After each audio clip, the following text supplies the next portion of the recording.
Greetings and welcome back to the greatest show in the galaxy, the show where I, the curator, discuss my personal favorite show of all time, personal favorite franchise of all time, Doctor Who. And it's been a bit of a troubling month. We've missed a lot of the important dates. Whatever. Some of the people behind the scenes are going through some shit. But you know what? We're finally here to wrap up the month of May in an episode recorded on June. That's just how crazy and timey-wimey this month has been. So we were supposed to have two guests, including me, but one of them unfortunately had to drop out. But thankfully we still have the Snark in Space. How are you doing, sir? I'll try to be like two. I'll try and double it just for you. Well, you have enough energy for two people.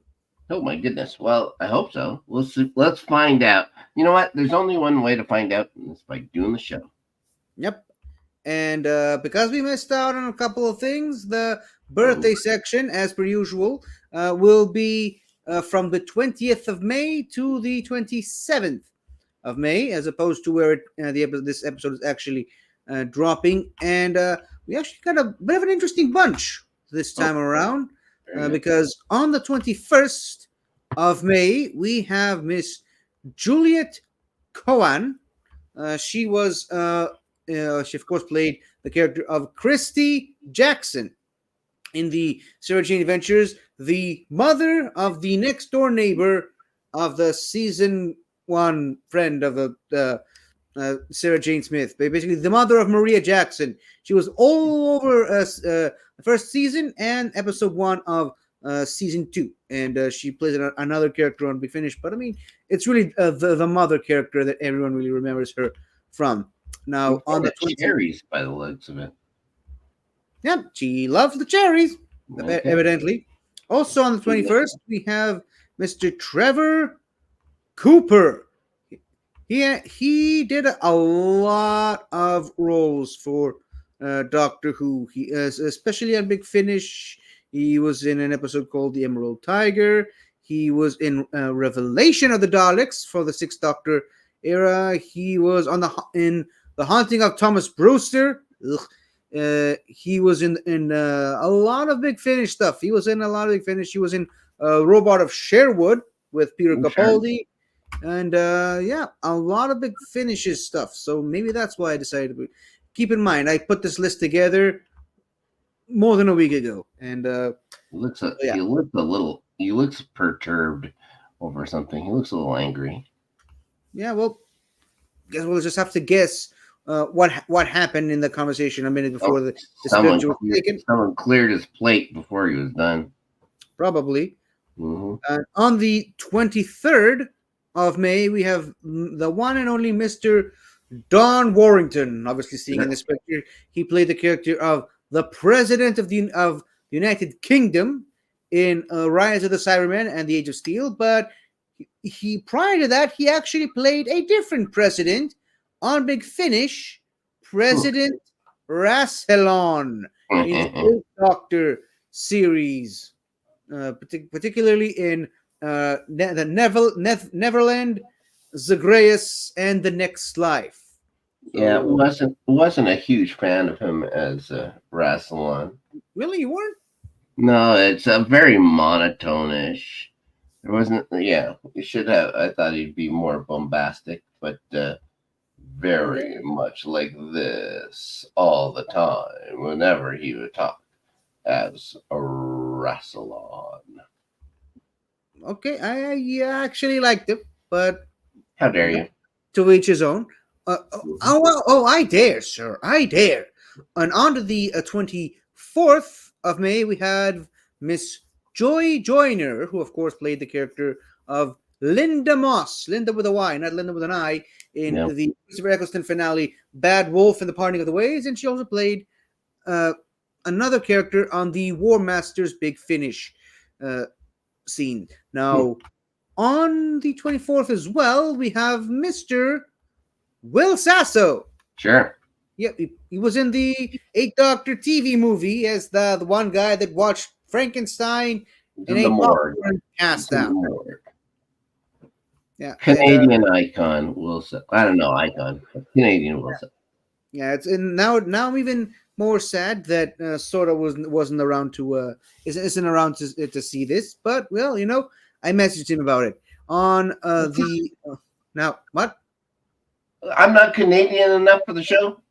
We need two. Yeah, but I mean he's the bigger fan of the guy. Like Well, I he guess always he's always the guy that points out to me that was one of his earlier roles. Like he really likes Bill Sasso. I don't know. Mad TV was a thing in the day. Yep. Also on the 24th, we have Mr. Rob Ooh. Edwards. Oh. This now, of course, he played one of the either the faces or the voices of Zoanon and the face of evil. And as seen in this picture, he was Chubb in the Robots of Death, as well as being a Foley editor for some of the episodes of Class, the Doctor Who spin-off show. So weird. We went from a regular actor in the classic series to Foley editor for the one of the spin-offs. That's interesting. Underappreciated Foley artists. Yep. Underappreciated art. Also on the 24th, Mr. Jim Broadbent. Sure. Professor Slughorn himself, who of course played a version of the Doctor in the parody episode The Curse of Fatal Death, and another parody episode that I don't even think has a name, but it's Jim Broadbent as two parody versions of the Doctor. And on the 20, wow, a lot of people on the 24th for some reason. Also on the 24th, Mr. Graham Williams. He was a producer of 78 different episodes, from ranging from pretty much the all of the. Oh yeah, now I remember. He was the showrunner, the showrunner that took over from Philip Hinchcliffe for the Fourth Doctor, from Horror Fangwa, which we're going to talk about, all the way into Shada, and then of course the switch over to John Nathan Turner, who then carried the show all the way through the 80s. He also directed Nightmare of Eden and wrote The Nightmare Fair for Big Finish, The Invasion of Time, and City of Death. He was uncredited for both of these, by the way. And on the 26th of May, the one, the only, Mr. Peter Cushing. Yeah. Of course, we may remember him as Grand Moff Tarkin in the Star Wars series, but of course he also played Doctor Who, not the Doctor, Doctor Who, in Doctor Who and the Daleks and Daleks Invasion Earth 2150, the two Dalek semi-Doctor Who related adjacent film. I see those things. I have them queued up. I have to watch them. I can't wait. I think it's going to be fun to watch those ones. I'm not the biggest fan of the first one, but the second one's really good. Yeah. Still prefer the originals, but the second one's really, really good. And finally, why did I have the... Okay, so my bad. On the 25th, the one, the only, the living legend, Sir... Wow. Ian McKellen. Magneto and Gandalf himself, who also was the voice of the Great Intelligence in the Snowman episode, and has a cameo as himself in the Five-ish Doctors reboot. Yeah. But by the way, did you watch this? Did you ever heard of the show Vicious? Nope. It's glorious. It's Ian McKellen and Derek Jacobi as a married gay couple who can't stand each other. Living in every other couple. Yep. And one of the... And of course, Ian McKellen is kind of playing a failed, washed-up actor whose only big major credit was that he played a one-off villain in Doctor Who. And it's a running gag in the show. Rubber man. Basically, it's a Great Intelligence and the Master sharing an apartment together. It's like what's his face? Ramsay Bolton is their next door neighbor. The woman who played Madame Maxime in Harry Potter and the Goblet of Fire is also there. Okay. It's a very fun show. Now, I did say finally, but I kind of forgot to mention that sometime in May, no uh, actual date given. That's the case Jeez. for a lot of these, by the way. But at some point in May was also the birthday of one Mr. Ben Wheatley. He directed Deep Breath and Into the Dalek, the first two Peter Capaldi episodes. But the main reason I brought him up is because his name recently popped up in somewhere else. Can you tell me where? Somewhere not connected to Doctor Who. Do you know where his name recently popped up and I somewhere would else? have no idea. He also directed the Meg 2, the Trench. Yeah, 100%. I would have zero idea about Yep. that. I think I'm the only one in the world who saw that movie, and when his name pops up as the director, I was the only one to recognize him No for way. some reason. Like, what? This guy? So yeah, that was my bit of laughs in the theater. Now, for Was the Statham one, even in that movie? what? Was Jason Statham even in the Meg too? Oh yeah, he was. He was in a lot of it. There He you was go. most of it.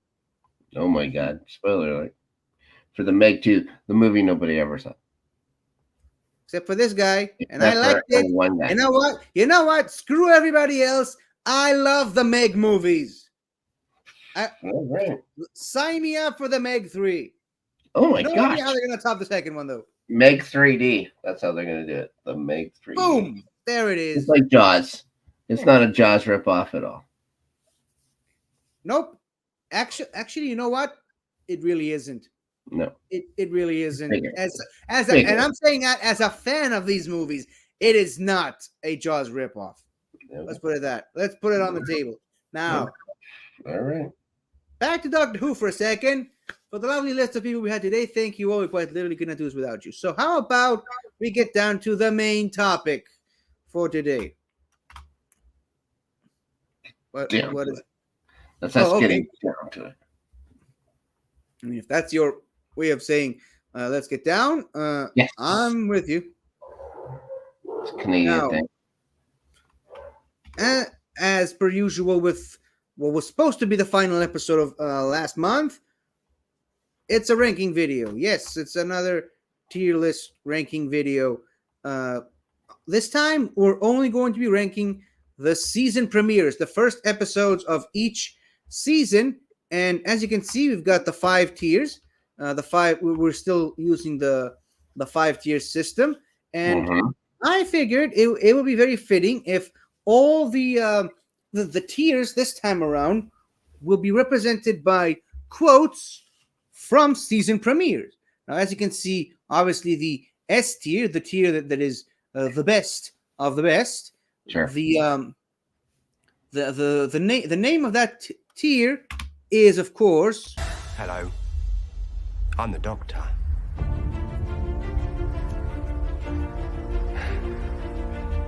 Basically, run. Love it. Yep. Love it.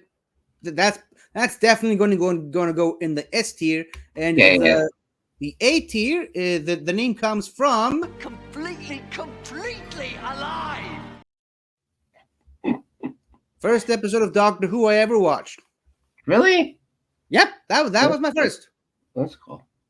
And the mid tier, the B tier, is actually a shorter version of one of my favorite quotes from another episode we're going to talk about, and it is... Gentlemen, I've got news for you. This lighthouse is under attack, and by morning we might all be dead. He's so good. Yeah, he's so great. And the C-ish tier is from another season premiere, and it is, of course... Ah, a decision. Would it make any difference? Would make your tea sweet. Yep. And finally, the The lowest of the low is, of course, Unstable? Unstable? Yeah. all of these are season premieres, and we are going to talk about them. And of course, the first one we are going to be talking about is An Unearthly Child, sometimes referred to as 100,000 BC. That is the name I originally knew it as. Personally, it doesn't matter to me. It can go either way. Let's, for the time being, call it An Unearthly Child. You did see this one, right? We talked Yes, about of it. course. Yeah, Yes, we've talked about it on our previous episode. yeah. And I know how much you love it. I love it. Sadly, because BBC likes to play hardball, you can't find it on BBC iPlayer. But whatever. I watched this episode enough times. You can find it on Tubi. If you can get Tubi, I believe it's on the Tubi one. Yeah, another thing I can get, but Really? like I said, it doesn't really matter to me. I have this whole episode memorized. It was literally the first episode of this show. The first episode of greatest show, of this show that I ever did was breaking down this episode moment by moment, and that's after not having seen it for a couple of years. So yeah, clearly I know this episode inside and outside. Sure. I love it. You know my thoughts on it. Without this episode, this whole show doesn't work. Without this episode, we're not even sitting here today talking about it. So like, I think it's obvious it's gonna go in the S tier. It's not gonna be at the top, but I mean, without this episode, we wouldn't have the show. So, why are we even talking about this? Yeah, no, especially since it's just the two of us together, and we've talked about the original series or whatever already. Well, I think we know where a lot of these are going to go, and of course, An Unearthly Child is going to be in the S tier. It goes without saying. Yep. It's just madness that you even had to talk about it. Yeah, the original, you might say. Well, yeah, that's right. Now, originally supposed to be the finale of that season, somehow got pushed to being the season premiere. Mm-hmm. Planet of Giants. Weirdly enough, one of the rare few 3-parters. They never really did do that. It was either 4th part, 6th part, sometimes 7-part, and sometimes 2-part. Yeah, if it's longer. Yeah, but 3-part, it's a bit of a weird structure. But as for the episode itself, I'd say it's okay. It's all right. It's a good way to start the season, but it kind of does really feel like it's just it wasn't supposed to be the premiere. Just another random episode in the season. This one would be in the B tier, I would imagine. It's not lower than that for sure. It's fine. Yeah, clearly doesn't feel like a season finale. No. But it's a mid tier. Yeah. Okay, now we're on to the first of 2 missing episodes that we're going to talk about. Galaxy 4. Yeah, I hadn't seen it. I remember us talking about it on our original episode. I don't think you like this one as much as you thought you would. No, I do not. Mm-hmm. I mean, it's got some good parts in it, but I mean, it's got one of my least favorite companion lineups with Steven and Dodo. No, actually, no, that's not Dodo. That's Vicky. Yeah, Vicky. I love Vicky, but I mean, Steven just. I can sit here all day just talk about how much I despise that character. Still not, and it's still not even my least favorite companion of all time. We're gonna talk about her anyway, but I mean, there's I have no idea who it is. Oh, you will once we get there. But yeah, granted, I did not watch the animated reconstruction that they did, so maybe it actually makes this episode watchable, like they did for the Macra Terror. But as it is, I appreciate what the episode is trying to represent the message it's trying to say. It's like, don't judge by appearance. Sometimes the beautiful women are the bad guys and the ugly aliens are the good guys. But Right. yeah, this episode just has a lot of flaws in it. Partially, I suppose, because it's missing, and a lot mainly because Steven's an imbecile. But it's not a good one for me. No. But how far does it drop for the curator? Does it go to unstable? I know this is Mm, your favorite Doctor. Do you My favorite drop it that classic far or Doctor. just a decision? Yeah, I think there's some redeeming qualities. I mean, I, I do love me some Chumblies. The Chumblies are in this episode. The Sure. Chumblies look really good in the loose cannon reconstruction with the CGI, and they Yeah. got some really cute voices and sound effects. So yeah, I think the Chumblies is the reason why this episode is not at the bottom tier. Yeah. Okay. One episode that is definitely going in the bottom tier is, of course, The Smugglers. Yeah, I know. Ugh, this episode, I just okay. Love the companion duo of Ben and Polly, as you mentioned. My favorite classic Doctor. This episode is trash. I'm Yeah. sorry. And again, it's another missing episode. The second one, and actually the last one we're going to talk about. There's some. The Loose Cannon team did some reconstructed scenes of just the pirates carrying an unconscious Doctor outside the bar. It looks bad, and No. weirdly enough, it's one of those episodes. Like it's every time I talk about the story, just hard to believe. It's like it's one of the more violent episodes. There's a lot of stabbing and slashing and killing in this episode, and because censorship is different across other countries, when they sent those episodes to be shown on Australian television, because of the censorship in Australia, they removed all the violent scenes from the original cut and just played the episode without any of them.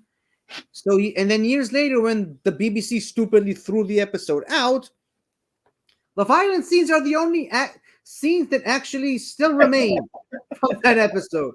So you watch the reconstruction, it's like you see the regular reconstruction of just static image with the sound of with the what's it called, the soundtrack of the episode, the audio playing in the background, and some dialogue. And whenever there's like one of the fighting scenes or the violent scenes, that's when it goes back into the regular episode.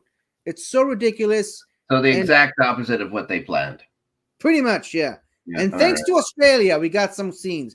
But those Aussies. yeah, the Aussies had a lot of contributing factors for Doctor Who. But yeah, they've also recently announced that it's the next episode to get the animated reconstruction treatment. And I'm like, of all the episodes, why this one? Like, of all the missing serials, there's so many other ones you could do. Why waste your time with this one? I don't get it. But I mean, I think I made my point very clear. Yeah, it's unfortunate, but we're gonna populate all of these at some point. At some point, yes. Yeah, it's odd that it happened so early, but again, they're still finding their feet in those first few seasons. Yep. But thankfully, I don't think we're going to need to. I think we're going to need to beat around the bush when talking about Tomb of the Cybermen. Am I right? You're right. No. We know where it's going. I mean, it was originally another missing episode. Thankfully, miraculously, all 4 parts of the episode were found, and even more thankfully, before I became a Doctor Who fan. So all the times I watched this episode, I never had to watch the loose cannon reconstruction, which they definitely made for this episode. Right. So and I'm so glad because this episode it's Doctor Who at its finest, and I don't know if the any reconstruction would have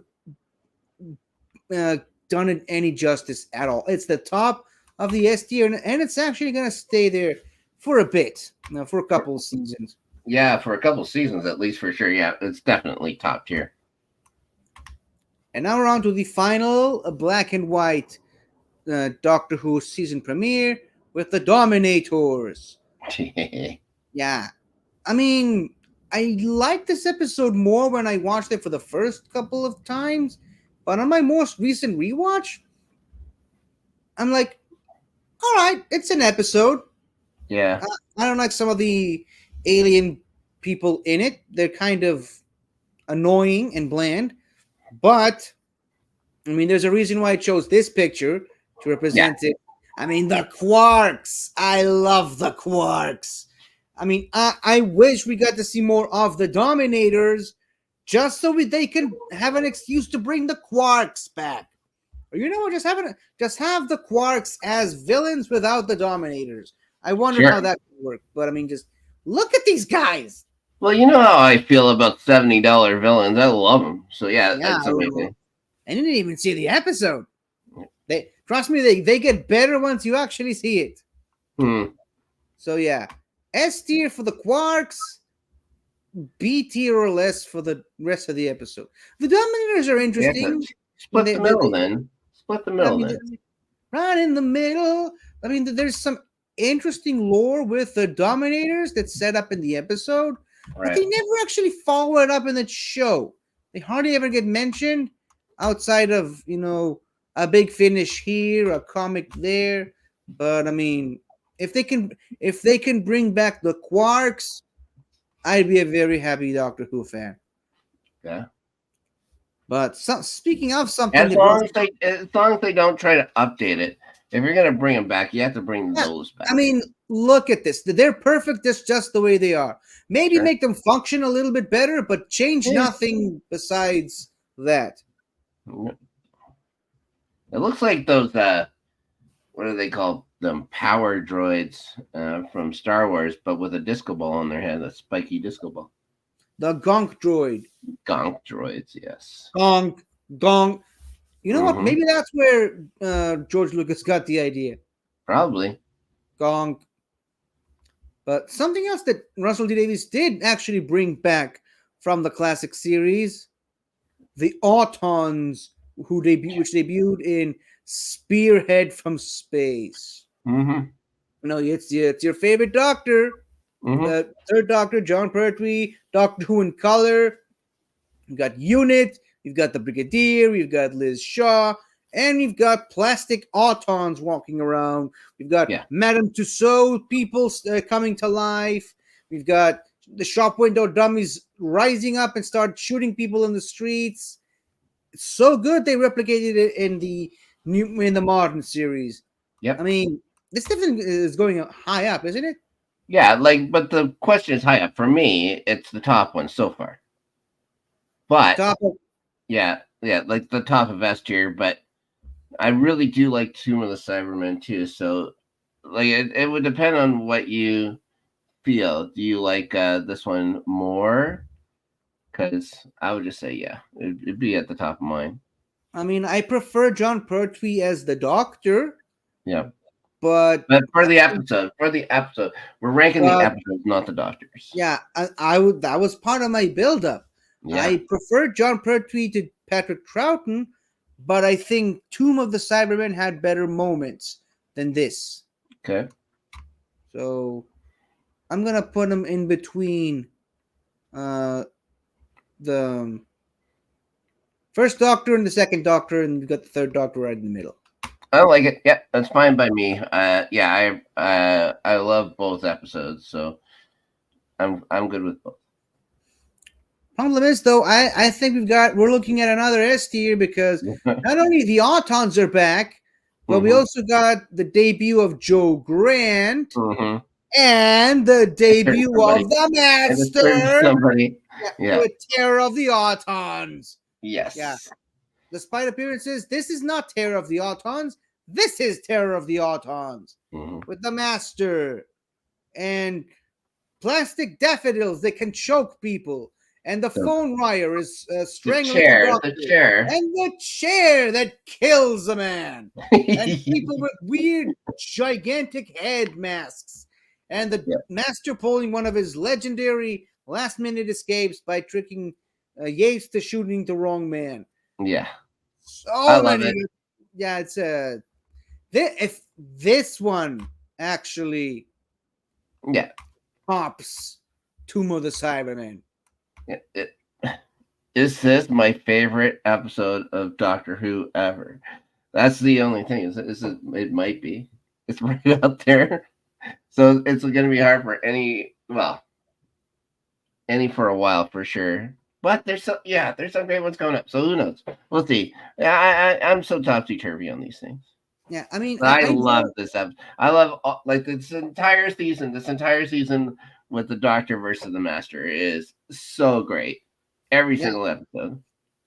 Could you believe that they actually thought they made a mistake by having the Master in every episode? Nope. No, I don't believe it. They thought they had actually cheapened the villain. Wrong. Whoa. It actually made him the threat that he's supposed to be. Yep.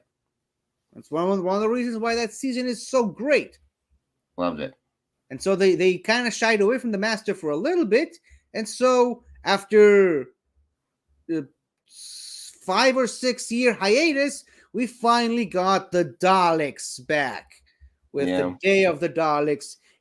Isn't it weird that we're on season 9 and this is the first episode to start with a Dalek story? The first season to start with a Dalek story?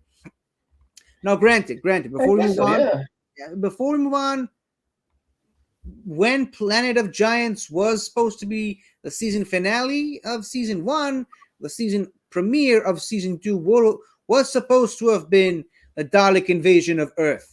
Right. And technically, while The Smugglers is the season premiere of season 4, 2 episodes later, we got the debut of Patrick Troughton. His first episode was the Power of the Daleks. Yeah. So there were some other Dalek stories, but I mean, Day of the Daleks is the first season premiere.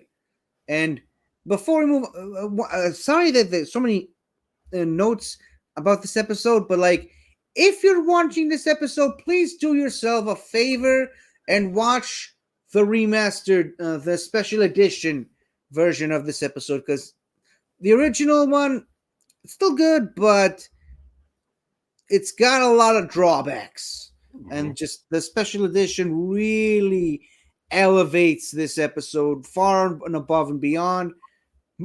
Probably the most notable change is Nicholas Briggs as the Dalek, voicing the Daleks, like it should be. I mean, Nicholas Briggs is the voice of the Daleks. We all love the Daleks in the classic series, but to see a Dalek story without the voice of Nicholas Briggs, something just doesn't feel right. Something just missing. Right.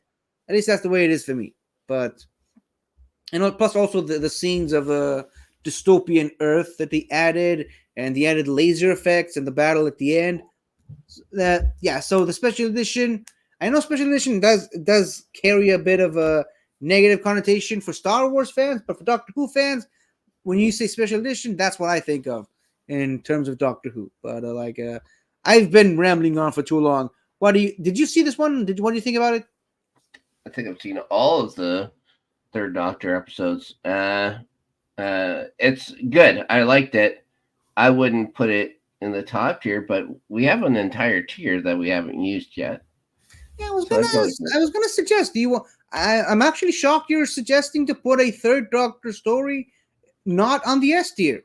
I don't want to, I don't want to take away from how good those first 2 was. The third one is fine. It's good. It's just those first 2 ones or whatever with the Autons are so good. So I wouldn't want to. It doesn't deserve to go up as high, but of course I would have it high. I'd have it as it's an A tier episode of Doctor Who for sure.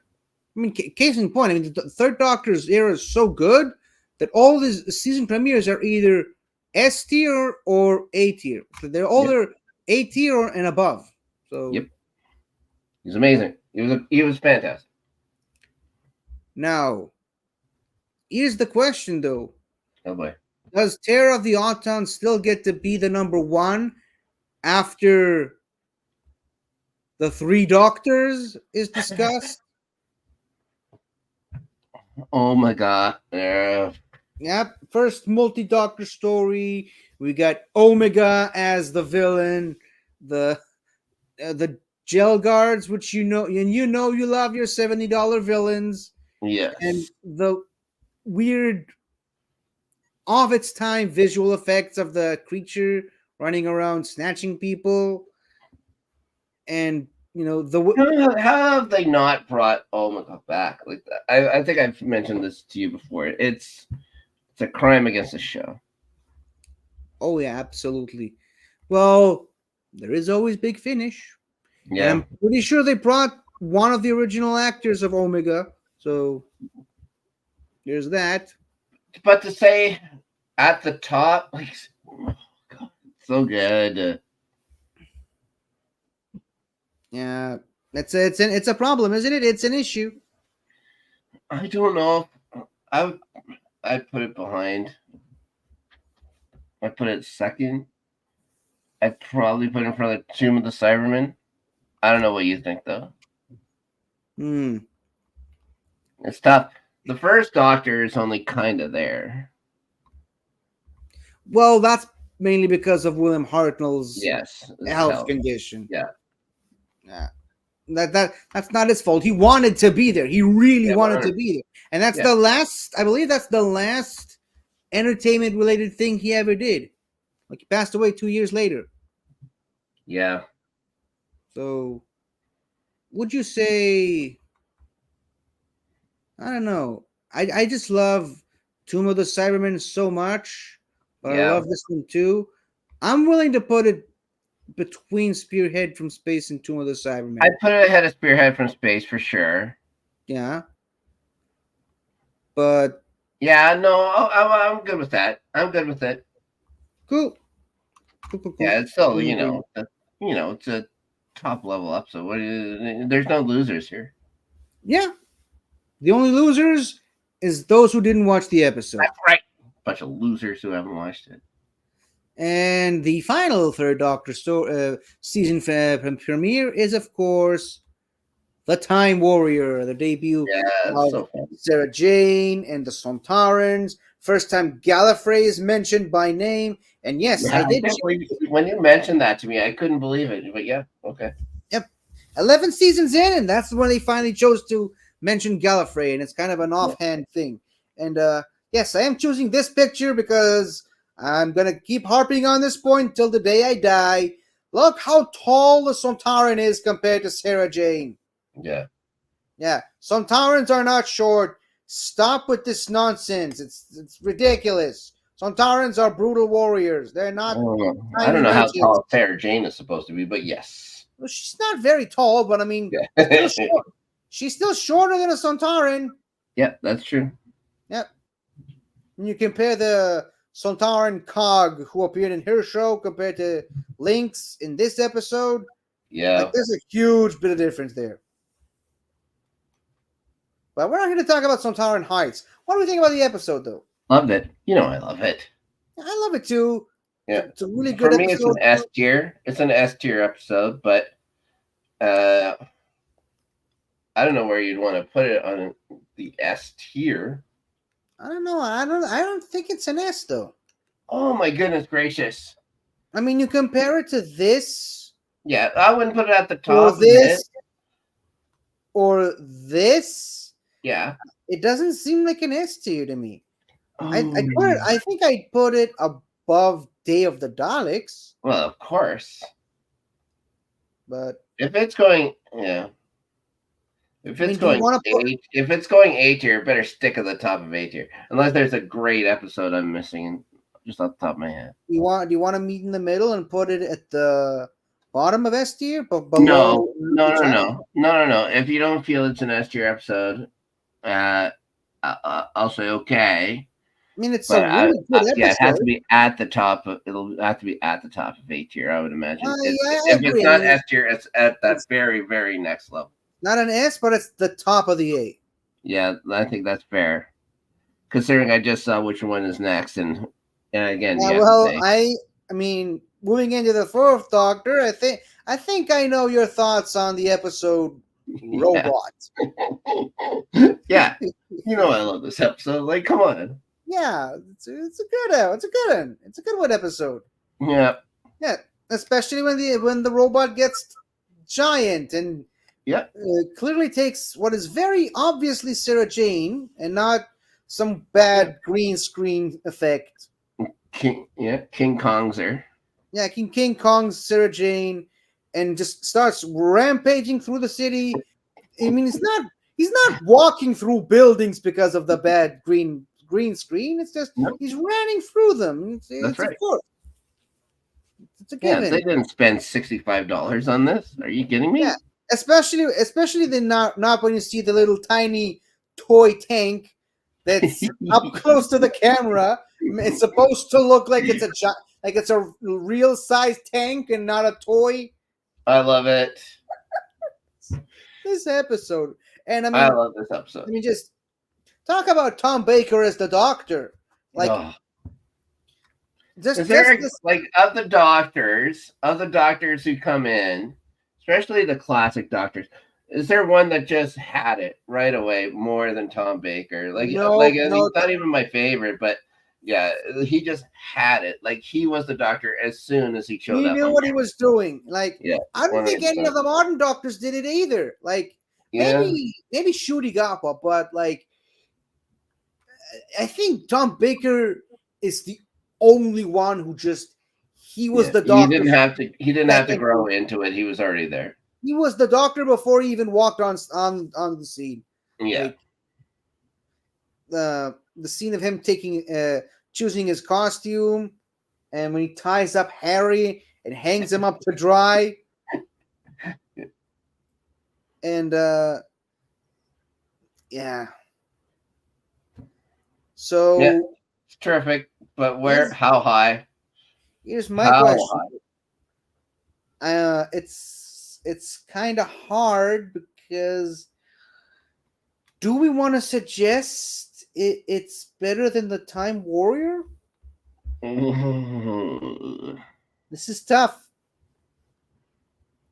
It's a tough one.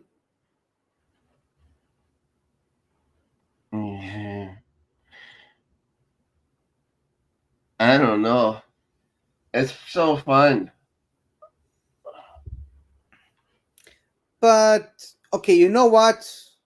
Thinking about it, the other bad guys aside from the robot. And the robot is iconic, but it's the only time he ever shows up. Yeah, but I mean, the people controlling the robot, the scientist fascist people, like Yeah, they're not great. they're not great. They're not great.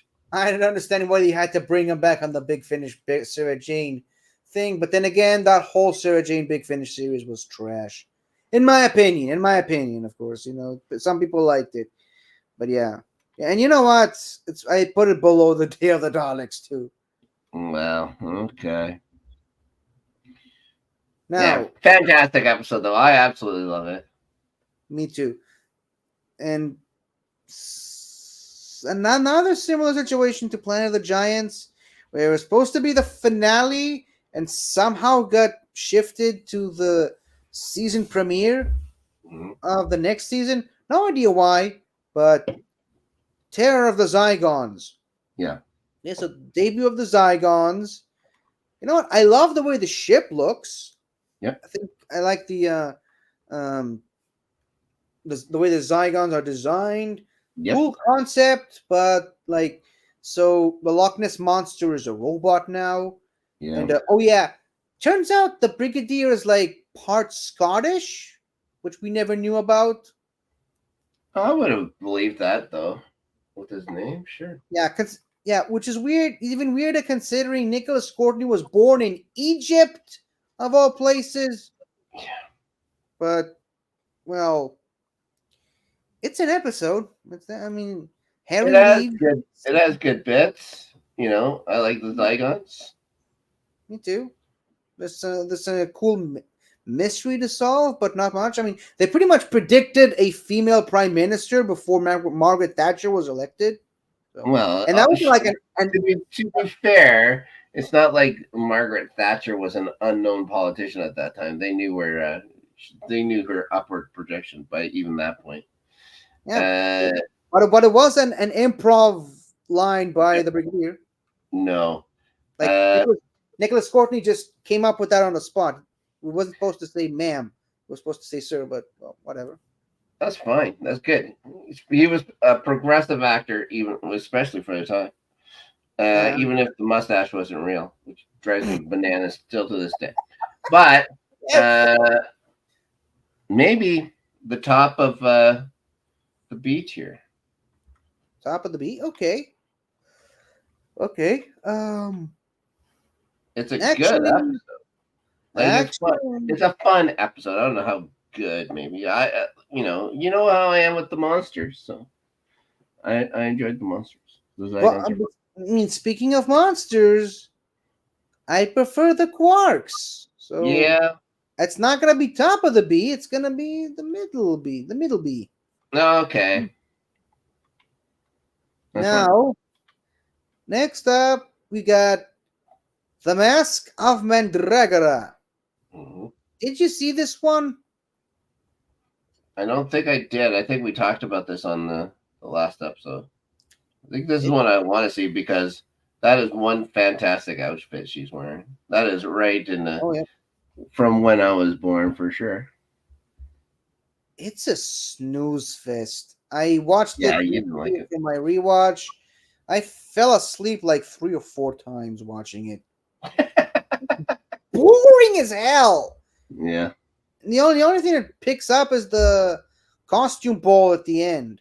But I mean, like, and the beginning. I like the beginning. I love the new TARDIS console room, and the Mandragora Helix looks really cool.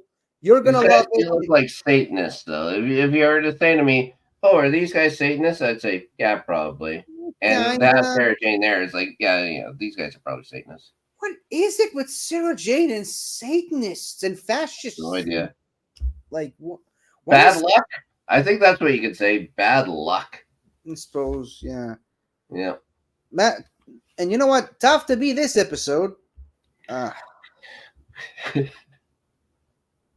do I hate it to put it there? Because I mean, it does give us the TARDIS console, which I liked. There's some element. You can put it. You can put it in D. You don't have to put it at the top of it or anything like that. But it's hard. It would be hard to put a Sarah Jane episode that far down. True, in my opinion. true. Yeah, it's a lower D. Yeah.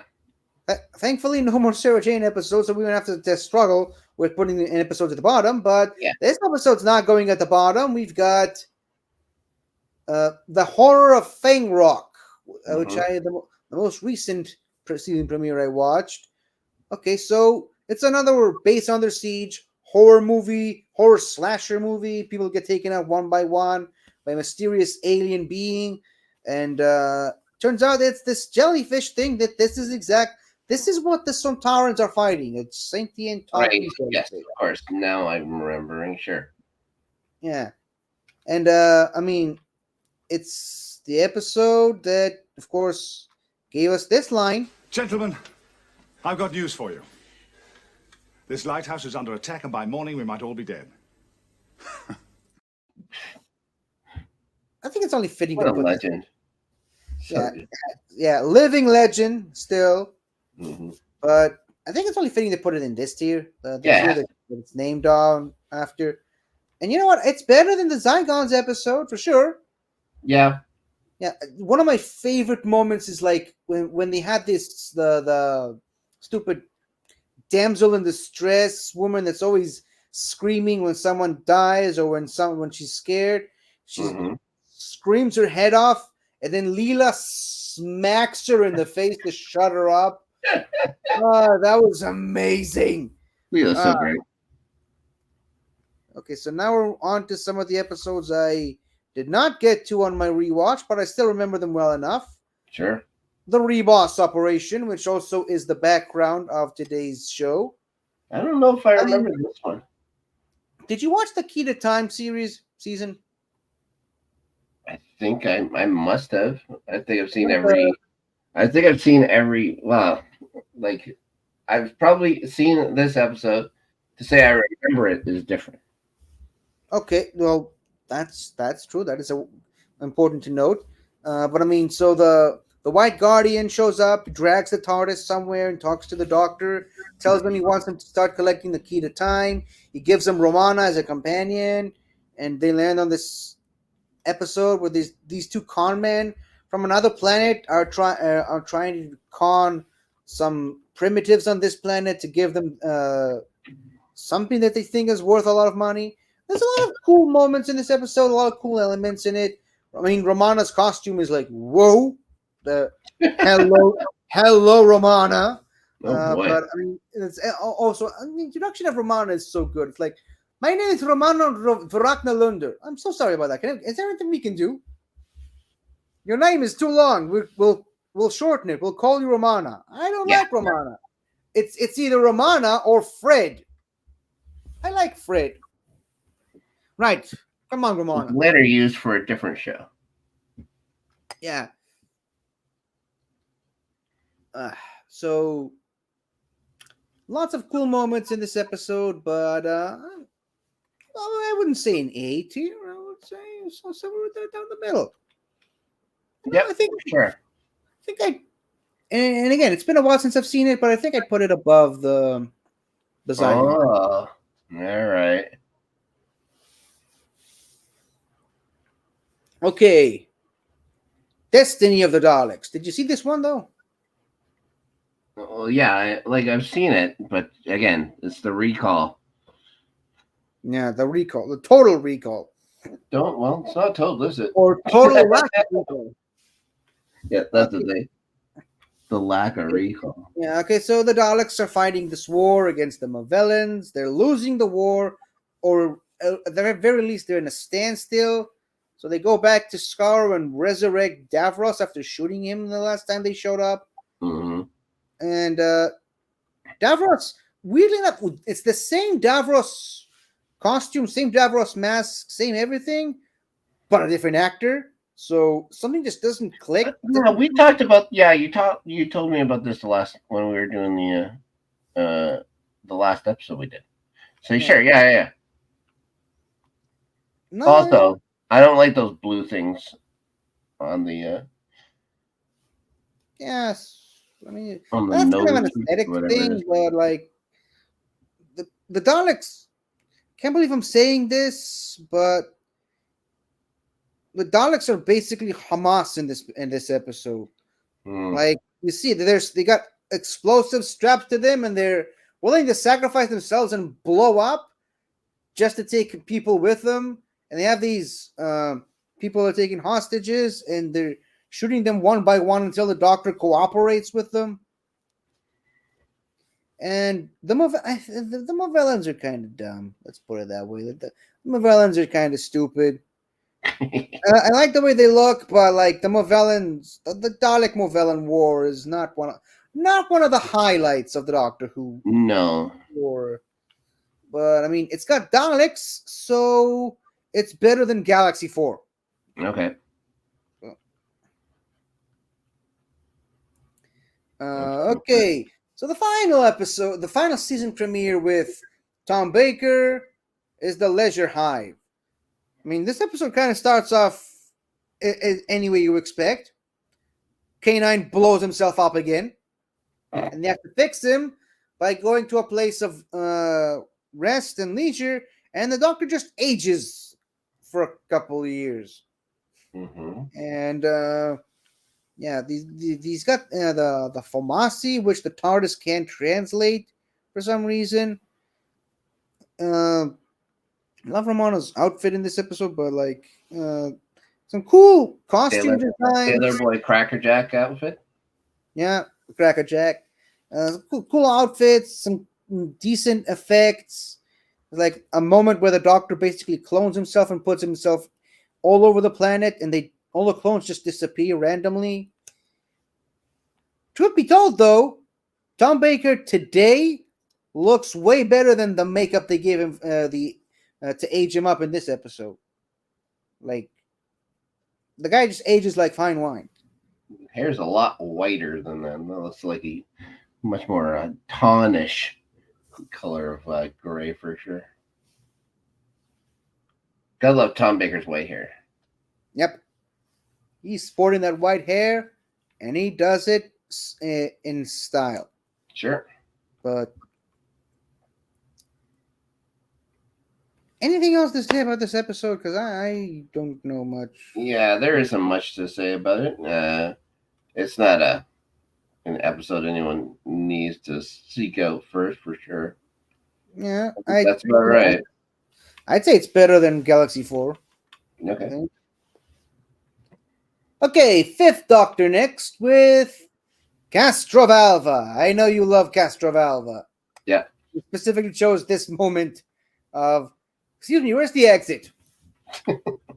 Well, that's democracy for you. Yep. Yeah. So, yeah, the Castrovalva, the Doctor gets his celery in this episode. This introduces a lot of interesting stuff, like the Zero Room. Of course, Adric gets captured by the Master. Because Of course. It's Adric. What? Yeah, and yeah, I do really like this episode, even if it's a different Master. But I wouldn't say it's an S tier episode, but I don't. Yeah, I'd have it. I'd say it's an A. For me, it's an A tier episode, but it would be near the bottom of the A tier or the top of the B tier. I can agree with that. It's a bottom of A, right? Yeah, it's nowhere near as good as Robot. Or as funny. Oh, but I mean, no. Gotta give the episode a little credit. I mean, it kind of had to follow up a new body at last. I was trying to figure out a way to guide you towards it, but you just went right for it. I love it. I don't even expect to play that clip. Come on. Yes, of course. Yeah. For Davidson's first episode, it's a good episode. I like it. Yep. Speaking of new bodies at last, Sure. Arc of Infinity. Omega's back. Yeah. And he looks like this for some reason. Yeah. And he tries to become the Doctor, and he kind of succeeds and then melts away into some green spray painted bubble rack. The TARDIS, Omega's TARDIS looked ridiculous. We're back on Gallifrey, and Nissa's yelling at some Time Lords. We get to see the Matrix again. Michael Goff shows up as an evil Time Lord. Colin Baker shows up as one of the Time Lord security guards, and he shoots Peter Davison.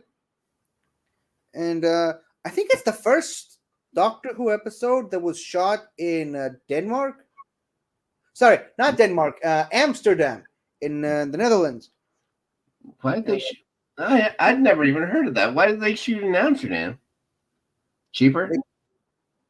I don't know if it was cheaper. It was part of the plot. Like the basic plot is after they dropped off Tegan at the airport so she can start her job. Yeah. She got fired, and then her cousin got lost in Amsterdam, and he lost his passport. So she flew there to try and help him, and somehow ran into the Doctor and Nyssa. Sounds familiar. It's a weird one. It's a weird episode. Put it that way. Also, there's also being, how I say I like it, especially in the 70s and in the 60s. Love the rubber mat monsters. This is the 80s now. This is the 80s. Yeah, and that's what I'm saying. It's it stopped being quaint. You know what I mean? When they just started to do too much, it's like this is just too much. Like, is that Omega to you? No. No. The whole I don't get it. I don't get it at all. Why would they do that?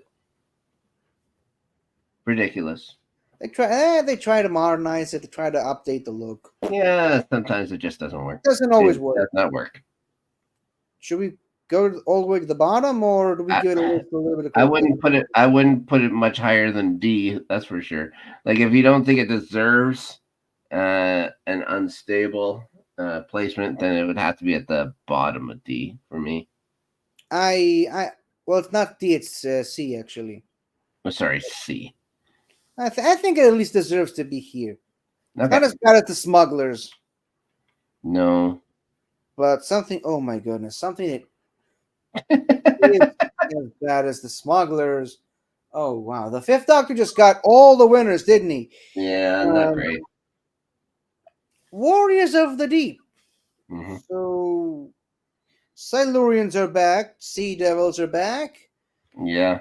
Wish the episode was better though. The moment where they throw what is clearly a Peter Davison puppet into the water tank, and not supposed to be the real Doctor. Yeah. The Merca, which they literally finished spray painting the monster Right. a second before it went in front of the camera, and it just left a bunch of paint on the walls because the paint was still fresh, and they couldn't get it close enough to touch the monster because they didn't want to get paint visibly get paint all over the actors. I'd say the only saving grace this episode has is that it has an Israeli actress in it, Nita Shaul. Yaeli's in this episode, but oh wow. No, it's bottom of the barrel, and it has Silurians, and it has the Sea Devils, and they look, they look fun. But I mean, Silurians and Sea Devils and Yaeli is good enough to not put it at the bottom. But, bad episode. And it doesn't get much better because Attack of the Cybermen. Well, at least we get to see what half converted Cybermen look like. That's true. There's some nostalgia in this episode. They go back to Totter's Lane several years after the. It's basically the same. The TARDIS lands in the same junkyard that from An Unearthly Child, and they're this whole episode is kind of trying to undo the events of the 10th planet, where Mondas was destroyed at the 10th planet. They're trying to stop it from happening and starting a new timeline. The cyber controller looks stupid. The Terminator guy from Resurrection of the Daleks shows back up again. The only guy to betray the Daleks and Cybermen and Doctor Who, playing the same character somehow. It's a C tier to me. It's a C. Oh, sure. It's a. No, I wouldn't put it at the bottom of it. Me neither. Credit where it's due. The Doctor manages to fix the TARDIS's chameleon circuit, except he does a terrible job at it, and so it doesn't actually turn into what it's supposed to. But you gotta give the Doctor credit. He was still a little bit unstable in that episode, right? Unstable? Unstable? Rest is for the but not that far down. Not that far down. Yeah, there we go. There we are. Not only is it going to fit the name that they're based on. No, that's true. And the other Colin Baker season premiere, The Trial of a Time Lord, The Mysterious Planet. I haven't seen it, and I still haven't seen it. I do appreciate that robot, but it's up to you on this one. I think... Keep in mind the robot. I'm just kidding. No, the robot was fine, Drathro. And cool. It's foreshadowing the Doctor having an umbrella. That's one thing. It introduces Sabalom Glitz. But here's the thing, though. Do we judge it based on... How should I put this? The Mysterious Planet elements of it? Or do we judge it because it's also the introduction of the Trial of a Time Lord series. I know I you mean- love the Trial of Time. Again, I've only seen the last episode of it. I mean, it introduces the Inquisitor and it introduces the Valyard, the Yes. Time Lord Court. I mean, And I know them more from Big Finish. and like I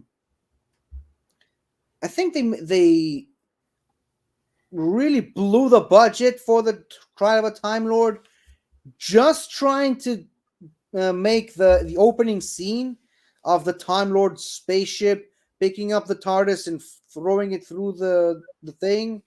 That looks incredible first glance, but this episode's not that great. I would, you know what? I'd say put it at the bottom of the mid tier. Okay. One day, I'm going to sit down and I'll just watch that entire season in one day. Because that's only, 12 episodes or something like that? Let me see, 14, I think. Okay. Well, I'll add the Three couple. 4-parters and 1 2-parter. As soon as if I ever get a day off, I haven't had one in a while.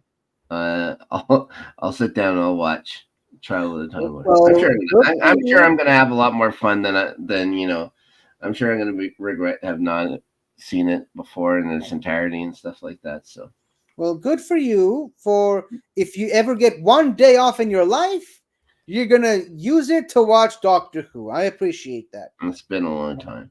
Long time. Long I time. figure that's just a very relaxing thing to do with the day off, where you don't want to do anything. But I think that this is an episode you've absolutely seen. Yep. Time and the Rani. Ronnie. Yep. Seventh Doctor's introduction. And the Rani's back, and Benedict Cumberbatch's parents are in this episode, I think. Yeah, you told me about that before. The last one we were talking about. I like the big shoulders. It's very 80s. Very 80s. I like the alien with the 4 eyes and like one at the front, 2 at the sides, and 1 at the back, and you see the point of view from all 4 of his eyes. It's pretty cool. The method, the traps that the Rani uses to kill people on this planet is brutal. Mm-hmm. Yep. And I just love Sylvester. Is this the one where she captures like Albert Einstein and stuff like that too? Yeah, that's the Albert Einstein one. I just love seeing Sylvester McCoy running around in Colin Baker's clothes. Mm-hmm. Clearly doesn't fit. Like I think Sylvester McCoy's like half the size of Colin Baker. Yeah. And in the regeneration scene, where he's clearly got the wig on, and they're trying to hide his face. Yeah, it sucks. It sucks that that's how he had to come in, but whatever. Yeah, well, product of its of unfortunate circumstances. Sure, that's true. But I love the just 3 small points. Where am I? Who am I? And who are you? The Rani. So what? I mean, clearly you both like this episode, but it's not it's not an A tier. No, but it's can be close to the top of B. Yeah, it's right below the Quarks. Sure. Not a bad place to be. No. Okay, so Remembrance of the Dalek. The episode that, among other things, gave us a decision. Would it make any difference? Would make your tea sweet. Yep, the uncle from Fresh Prince of Bel-Air was in this episode, clearly. No, not the uncle. He's the butler. Yeah, the butler. Oh, yeah. Sorry. My bad. It's been a long day. So Davros is back for the final time in the classic series. Mm-hmm. We got the height of the Dalek Civil War, way better than the Dalek Movellan War. But I mean, the Doctor uses the Hand of Omega to destroy Skaro, single-handedly jump-starting the Time War. Good job, Doctor. Good job. And some references to the first ever episode of the show. And I mean, this episode was clearly so popular they took characters from this episode and gave them their own Big Finish series countermeasures. But oh yeah, Ace dismantles a Dalek with a baseball bat. Love Ace. You know Love that. Ace. Gotta love Ace. Do we say it's an A? I think so. It's an A. It's A-okay. Is it better than Castrovalva in your opinion? No. But that Okay, doesn't mean it's not a great episode. It's still a great episode. I mean, it's an A, Yeah. but it's not, Castrovalva. No. And the last season premiere of the classic series, Battlefield. Gene Marsh is back. The Brigadier is back. Nicholas Courtney is back. And, a replacement who did a couple Big Finish stuff as the new leader of UNIT until she passed away. The actress. The doctor is Merlin, by the way, in case you didn't know. Just something they kind of throw at your face. But, I mean, it's all right. It's an all right episode, I guess. Anything you want to tell us about the actress? Gene Marsh. Yeah. I mean, where do I even start? How long you got? Yeah. Well, I would start with who she was married to for a while. What, John Pertwee? Yeah, John Your Pertwee. favorite doctor? My favorite doctor. Yeah. That she was, what was her name? Was it Bad Mardigan in Willow as well? I do not like Willow. Find the child. Find the child. I don't remember his name. Something was something with a B. Yeah. But yeah, I think she it's was the that witch from Willow. I mean, she pretty much started upstairs, downstairs. one. Yes. Upstairs. Several downstairs. awards for it. And in Yeah. Doctor Who, she played Julian Glover's sister in a William Hartnell episode. Ooh. And the next season, she was the companion. And she shot Nicholas Courtney, who played her brother. So a lot of weird stuff. And I mean, I think she's still around. She's still playing parts on Big Finish. I can't remember if it's her or if it's Annika Wills. Pretty sure it's Annika Wills, but she's playing Charlie Pollard's mother. I'm pretty sure it's Annika Wills. But she still plays a lot of parts in Big Finish too. And she's still continuing the part of Sarah Kingdom, who was only in the Dalek Master Plan and died. So yeah, more stories with her. I mean, she's great. She's awesome. You can spend her all day talking about her, but Yeah. the episode, Yeah. I don't know. Yeah. It's She's Here's- great. It's no fault of hers that it's not a higher tiered episode.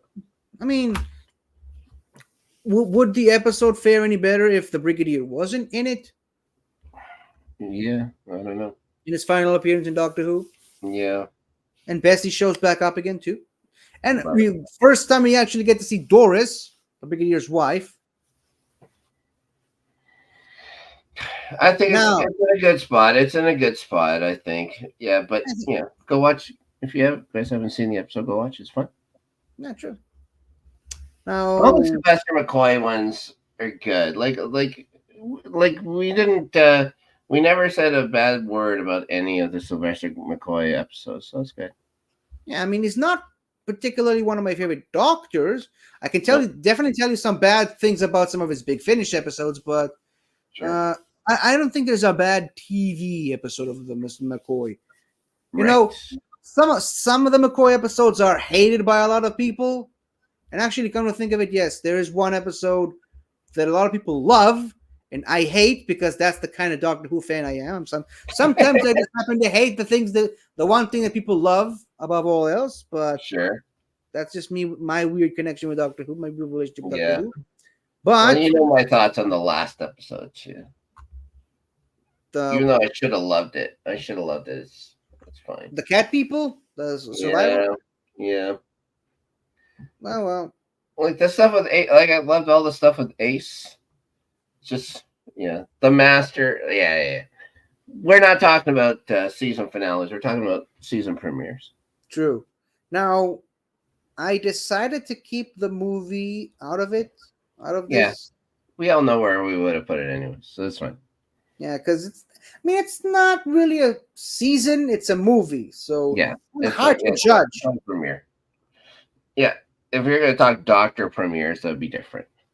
Yeah, Not I mean, season I premiere. I also decided not to have the 60th specials because it's not really a season. Yeah. Okay. But what I did have is the modern series, Yeah. starting off with Rose. You know how I Not, feel about it. not the characters, the episode. What? You know how I feel about this episode. Absolutely love it. Fantastic. It's the modern series' version of an Earthly Child. If this episode doesn't work, the modern series doesn't get off the ground. It's but- certainly S tier for me. But would I don't you know say, how high to go. Like, do you put it in you front of an Earthly Child? yeah, would you? I think so. I think I would. But Yeah. my question to you is: would you put it above its spiritual predecessor? Yes, put the odds on. Well, that's Terror of the Autons. This is Spirit from Space. Yeah, sorry, Spearhead in Space. I might. You would. Yeah. I mean, yeah. Like I said, this episode doesn't work. There is Such no more. it's such a great season. He was such a great doctor, and that he was only there for the one season is too bad. Yeah, I wouldn't say it's a shame, but it's too bad. yeah. That's why you go to Big Finish, people. Yeah. Now, the first ever episode I watched, New Earth. I mean, obviously for personal reasons, I gotta put it in S because without this episode, I wouldn't even be talking about this show at all. Because that was my gateway into the show. And if this episode didn't terrify me to the bone, I never would have picked it up again. No, seriously, it might look a little bit dated by today's standards, but like the patients in the hospital, Yeah. like that gave me nightmares for weeks. So, and of course Cassandra is in it. So yeah, it's an S. Yeah, it was 100%. But where do you put it? Ooh. I'd say here. That's what it is for me. What would you say about this episode if you were ranking it?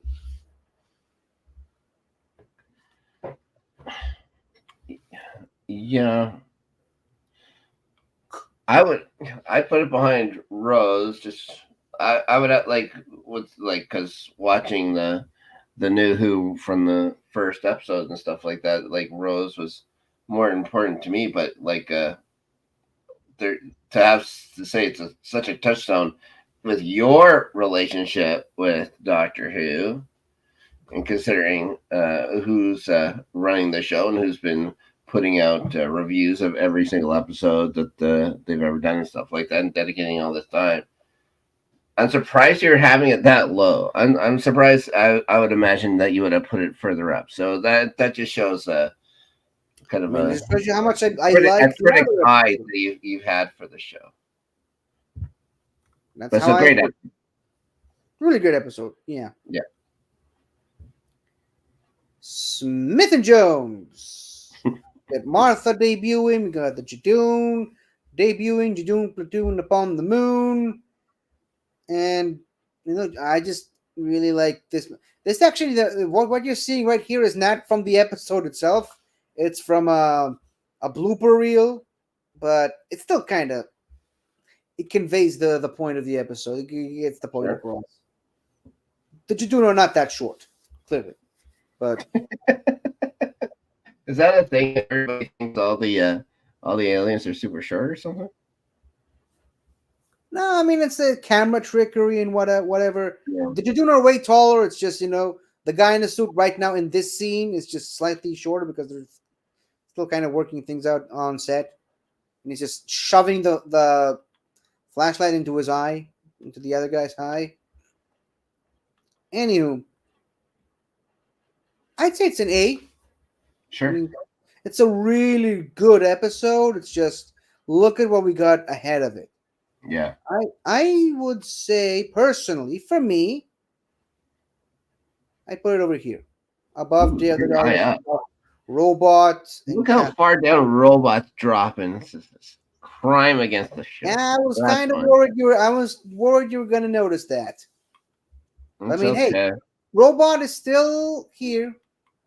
Yeah. I know, like, I might be on an island for how much I like robots, so it's fine. You're not on an island. It's a fun episode, but Yes. some episodes are just better. Yeah, that's true. That's fine.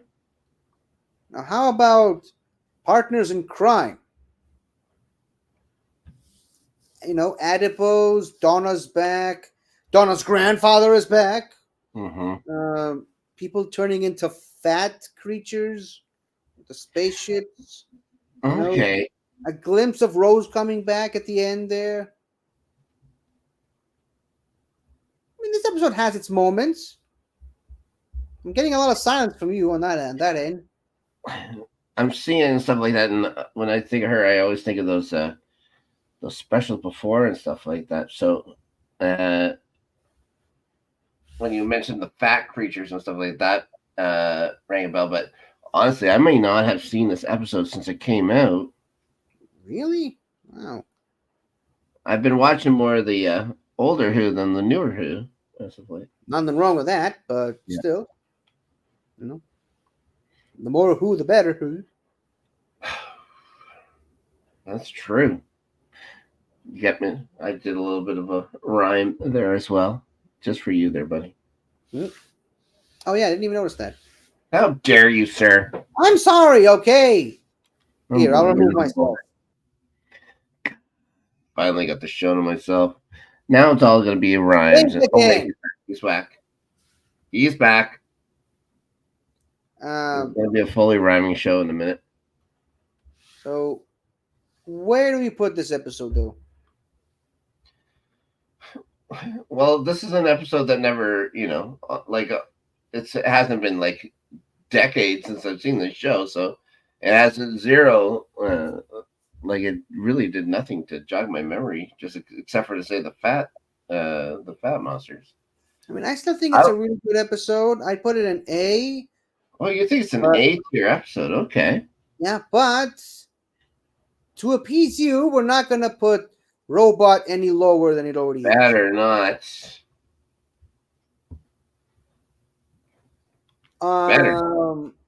Okay. This is, I think, where we're going to have an impasse. Because the 11th hour is, in my opinion, bar none, the toppest of top tiers of all season premieres, Doctor premieres, companion premieres, anything premiere. This is like top tier Doctor Who. Explain why you think it's so much better than everything else. Well, how about I let someone else explain it for me? Hello. I'm the Doctor.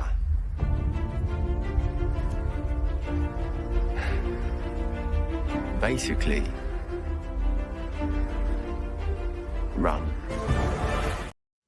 Did I make my point? I think you did. Fantastic Doctor, fantastic companions. Yeah. I mean, if I had to make my case, I've already watched all of Classic Who by this point. I watched all of Modern Who. I was one of those idiots firmly against the casting of Matt Smith. I thought it was going to ruin the show. I hated the casting from day one. Did not want anything to do with the show. I was one of the ones who said, I'm going to stop watching the show if David Tennant's not there. And I'm never going to watch the show if Matt Smith is the Doctor. And he won me over instantly. Hence, he's number one. He's at the top, right there. I'm the Doctor, basically run. The Raggedy Man. The Raggedy Man. Raggedy Man. Mm-hmm. Yep. So Okay.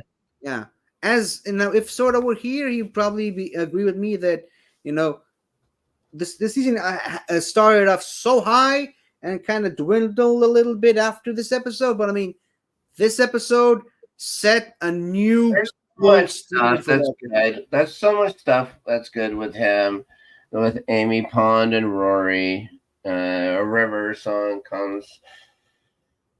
Yeah, no, I get it. I totally get it. Like if there's a news Who season I'll rewatch right now, like a new Who Doctor. It's this one. I'd start with this episode. So there you go. Yeah. Yep. It's the perfect episode to start watching. Yes, especially with the new episodes when it's No. different. They're all just an hour now instead of Now they 40 minutes. they switched to a new graphics. It's at first HD, transitioning Yeah. over from the previous. So yeah. Yeah. Now, since the next season premiere is kind of a two-parter, we're kind of gonna combine the two of The Impossible Astronaut and Day of the Moon into one package because it's slightly easier that way. I mean, talk about starting the season off on a high. How do you top last season? Simple. Kill the Doctor, episode 1, and then have the rest of the season trying to figure out what led to the Doctor dying in the season premiere. And obviously, gotta mention this. First ever Doctor Who episode shot in America. Of course, Oh, I didn't know that. Yeah, first episode shot in America. You got Max Shepard in this episode. You got President Nixon impersonator playing President Nixon. And, the silence, the introduction of the silence, the introduction of Madame Kovarian, the child that eventually is revealed to be River Song. Yep. Spoilers for a decade-old episode. At least a decade Storyline. old. And like this episode just has so much going for it, and it's just throwing it at your face, and it's such a glorious packed into two glorious episodes. So it's high up for me, but it's not. It's obviously it's S tier. Yeah, it's S tier for the how it's set up the rest of the season, and for now I put it over here. Would you say it's above Three Doctors? I put it above the Three Doctors. Tomb of the Cybermen, I don't know. Okay, so you're putting it above the Three Doctors. Yeah. Tomb of the Cybermen is pushing it a little too far. I think I agree. I mean, it's not as perfect as Tomb of the Cybermen, but it's really, really good. It's one of the better ones. Very good.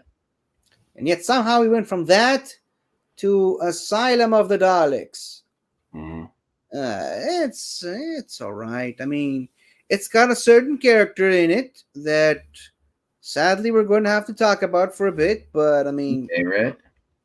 Yeah. So there's some Daleks, and it's a Dalek prison essentially for the Daleks that went insane after losing so many battles, because that's what Daleks do apparently. Yeah. There's so much uselessness in this episode. Like people basically becoming Dalek agents with the Dalek eye stalk coming out of their forehead, and they're shooting the Dalek laser from their palms. Yeah. This is definitely at the point when Stephen Moffat was really starting to get high. Is that the one with like the wooden? What am I thinking of? Maybe not. I'm trying to remember. No, that's a different episode. The wooden Cybermen. That's that's what I was thinking of. The wooden Cybermen, not the Dalek. That's Time of the Dalek. Yeah, not this isn't. It's definitely for Matt Smith's debuts. Not very high. Yeah, I would say it's here next to Mysterious Planet. And oh boy, it does not get better for a while, because we've got the Bells of St. John. So She Who Must Not Be Named officially makes her debut. And the Doctor retired for a bit.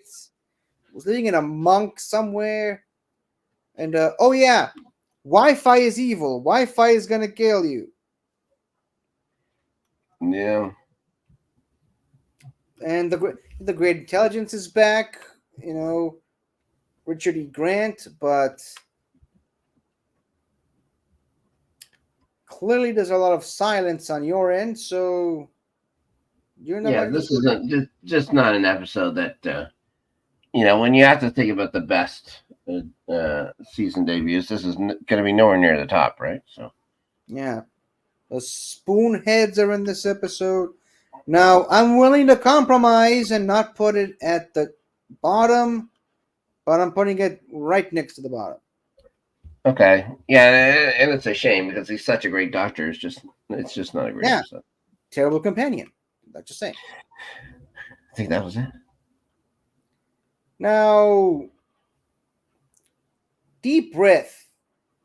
Mm-hmm. I mean, I think when the episode started with a T-Rex in London, I thought we were in for some great stuff.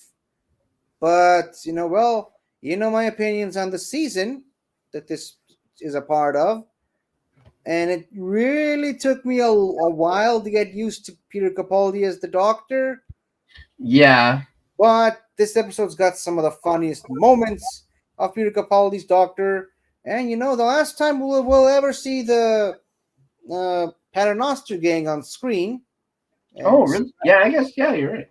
Yeah, and they really wanted to get all the laughs out of the Strax that they could, which worked. Otherwise, they'll melt them with acid.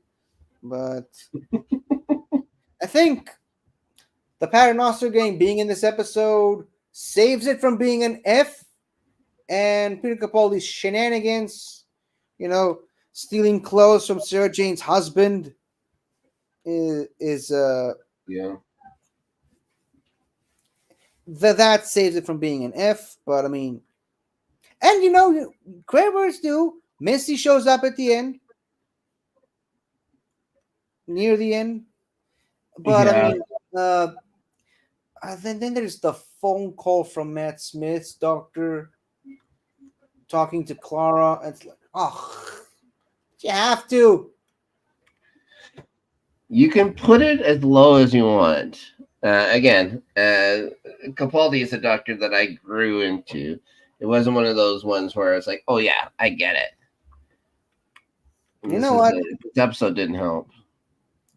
Because of the Paternoster gang, it is better than these snooze fests. Yeah. That much. Okay. Speaking of Capaldi being a doctor you have to grow into, I mean, the Sorcerer's Apprentice and the Witch's Familiar. How does Peter Capaldi make you love him? He's playing an electric guitar, riding on a tank, in medieval times. Yeah. Yeah. Doesn't he have Sonic sunglasses in this one as well? Oh yeah, the Sonic shades. Sure. Sonic glasses. Yeah. I mean, if you a want much different doctor than he was in the last one. It's almost like he regenerated in between those two seasons. Like, you want to change the negative image that was given to you in the previous season? What a way to do it! Yep. And you start off not just with a Dalek episode, but a Davros episode. And Davros is apparently dying, and he wants the Doctor to be present in his final moments. And kind of goes back into this Doctor saved Davros as a child, and that's how the Daleks have the concept of mercy in their lexicon. This episode's good. I mean, it's not great. It's not A tier, I think. Oh, no. It's got some good moments in it. Yeah. I'd say it's a B tier episode for sure. Maybe middle of the pack. I wouldn't put it at the top, would you? Well, okay, so not. Yeah. So below the Quarks, below Time in the Ronnie. Let's put it below Time of the Ronnie. I think that works there. Yeah, it's fine. Okay, last one for Capaldi. the pilot. It's it's all right. I mean, this season is kind of hit and miss, and this episode is no exception. It's definitely one of the somewhere down the middle. This whole season is extraordinarily average. Yeah. I mean, Nice that's to see Bill, the though. weird thing about Capaldi. Like, you had the terrible season, you had the great season, and then you had this season, which is kind of in the middle, Yeah. middling. Great, love Bill, love Nardole. Yeah, Gnarl's Uh, great. Don't know why they had to bring up the Dalek Movellan War, which we already mentioned was not one of my favorite parts of Doctor Who lore. But there's some cool moments in this episode, but not all that much. It has been a while since we've had a full Doctor Who season, by this point, like Doctor Who's like been on a year-long hiatus from having a full season, but It was the longest at the time, right? Since they came back. at the time, yeah, before for the 60th specials thing, Mhm. how much we had to wait for that. Again, I'd say it's it's So what? it's definitely a B tier. It's definitely a B tier episode, and towards the back of B tier, I would imagine. I'd put it somewhere here above the Zygons and below Reboss Operation. Yeah. Okay, Jodie Whittaker up next with the woman who fell to Earth. Mm-hmm. I mean, this episode has a lot to set up. I mean, the concept of a female doctor, how's it gonna work? Jodie Whittaker had a lot on her plate. She had a lot to live up to. She had a lot to set up, and I think she really did prove herself. I think- loved this episode. Me I too. loved it. Yeah. I still think it's one of the highest viewed Doctor Who episodes ever, if not the There was highest. a lot. There was a lot. They had a lot of momentum and stuff like that. By the time everyone, especially when they had that little teaser coming out or whatever, just her walking up the hill and stuff like that, not knowing who the doctor was and turning around, it's Jodie Whittaker and stuff. So, yeah, it had a lot of momentum. I think it really captured it, especially the first few episodes. This whole first season of hers, I really enjoyed. So, I know some people are wishy-washy on some of it, but I really like this episode. I like Tim Chaw. I think it's gross that he has teeth all over his face. Yeah. Tim Shaw. Tim Shaw. Tim Shaw. Tim Shaw. Tim Chaw. Tim Shaw. I mean, that's how you prove yourself. That's how you prove your mettle as a doctor. Comedy, making Yep. fun of the villain while he's glaring at you. She builds her own screwdriver in this Builds her own episode. sonic as well. screwdriver. Say what you want about the Is it sonic Sheffield screwdriver. Steel that she talks about? Sheffield Steel. Sheffield Steel Mill. Yeah. She made the casing out of spoons. People Yep. were like, how she's a woman now. How she's gonna handle the heavy lifting? She literally does the heavy lifting in this episode, Yeah. building her own Sonic. So yeah, Yep. Stop your whining, stop your complaining. Shut up. She's the doctor. Exactly. Move on. Yeah, I thought she was like, again, another case of a doctor being the doctor from the get-go for me. I think she hit the ground running for it. So I really like it. I'd have it as an S tier episode, but I'm not sure about you. I wouldn't say S, but would you agree that it dethrones the Time Warrior? Yep. Okay.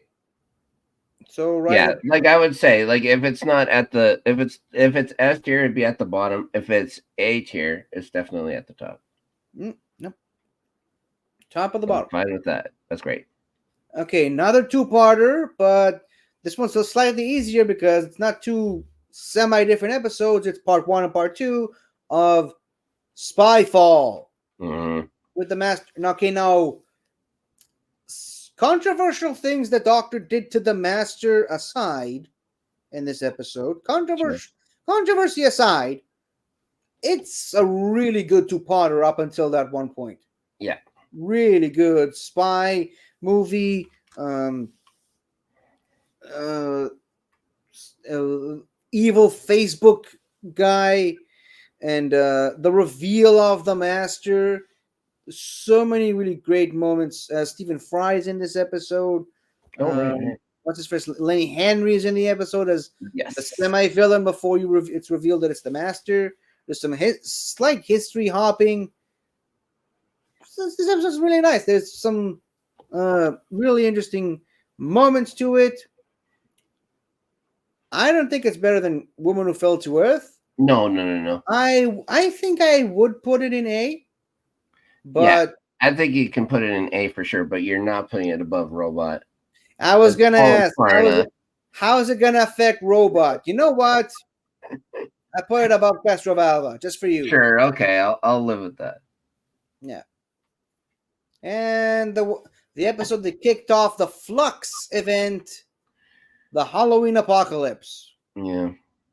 with Carvanista, the alien dog that came to Earth to snatch his human Dan, and well, this episode sets a lot of stuff that I don't think the Flock was able to live up to, but gonna give him credit for the attempt. Sure. And you know what? There's some really cool moments for this episode, but I think we can all see the law of diminishing returns with Jodie Whittaker. We got first episode here, second episode here. Next one is either going to be here or somewhere down here. Yeah, if it's A, it's definitely at the bottom, but I would put it in B personally. You would say I'd put it probably below Time in the Ronnie. Below Time in the Ronnie. Wow, really? Yeah. Wow. Because I was gonna put it over here. So Ooh, above the Quarks? I mean, the Quarks are the only good thing about that episode. Yeah. But look how cool they are. Look how cool they are. But I mean, have you seen Carvanista? The human dog wrapped in armor with the Scottish accent. You can't beat that. I mean, all my love to the Quarks, but Carvanista, man. Okay, I think we for all the stuff it sets up, it's kind of have to be here. But well, right. Okay, now we're on to the final one and the first season premiere for Shuri Gatwa with Space Babies. What do you think of Space Babies? It was too cute. You know what I mean? And not the good way, I'm assuming. Again, it's just so Disney. Like I think the Doctor is great. I think Ruby is great. But I think the stories are very Disney. With I like the nanny. I didn't like that the boogeyman was the bogeyman, if you know what I mean. Literally, yeah. Yeah. Better than without that. Yes, that was kind of gross. Again, it's fine, but yeah, it doesn't feel. It honestly didn't feel like a Doctor Who episode to me. It felt like a Disney episode to me. I think this episode, I think we can all safely say this episode is absolutely stupid. Yeah. But I don't know about you, it felt absolutely Doctor Who to me. Like, it is as ridiculous as Doctor Who is allowed to get. Space Babies, come on. Yeah, I didn't like that. They're just, I don't know what it is about it. I don't like it. I like the specials that led up to it much more than I like this actual episode. Me too, but I'd say, so based on your reaction, we can't put it in the mid tier. I wouldn't. It's got to go in here. But you know what? It is better than all these combined. So, okay. As ridiculous as it is, as stupid as it is what I'm looking for in my Doctor Who. This is my Doctor Who cup of tea. This is Doctor Who ridiculousness at its best. This is how ridiculous I want my Doctor Who episodes to go from now on. Sure. Now, of course, I much prefer the serious Doctor Who episodes, like the ones we got here at the top. But if we're talking the ridiculous side of Doctor Who, this is the kind of ridiculous I'm looking forward to. Okay. I think we did a pretty good job. Everything looks Okay. pretty even. You know what? If you just ignore the fact that this thing looks, Yeah, there's a couple outlier episodes, and that's about it. yeah. But I mean, if you just remove this whole tier, it kind of looks like the TARDIS a little bit. Oh yeah, with the B tier being the light. Yeah. I got it. There you go. So you know what? This is the TARDIS with the light, and here's kind of the Doctor standing right beside it. I don't know, or maybe the doors opens, or I don't know. Maybe it's That's Clara. what I think. What? Maybe it's Clara. Clara Maybe just it's hanging not. outside. That is Hanging outside the TARDIS. that is a story for another time. So, Mr. Snark, Yes. where can the good people of the interwebs find you? Oh boy, you can find me over at Let's Get Ready Network talking about Buffy the Vampire Slayer, another great show. That's new episodes come out Thursday. It's the Rewatchers Council. We do a full one. It's only 144 episodes, 50. So it's not going to take you 50 something years to catch up on it. What else you got? LGRN After Snark Weekends. That's a live show I do with Danny. I was going to say the one sports show, the starting 11, is on pause as there's no English Premier League. That's all finished up. We're doing playoff beers for the Stanley Cup playoffs. We'll have a couple more episodes left of that, I'm imagining, as we're getting near to the Stanley Cup finals.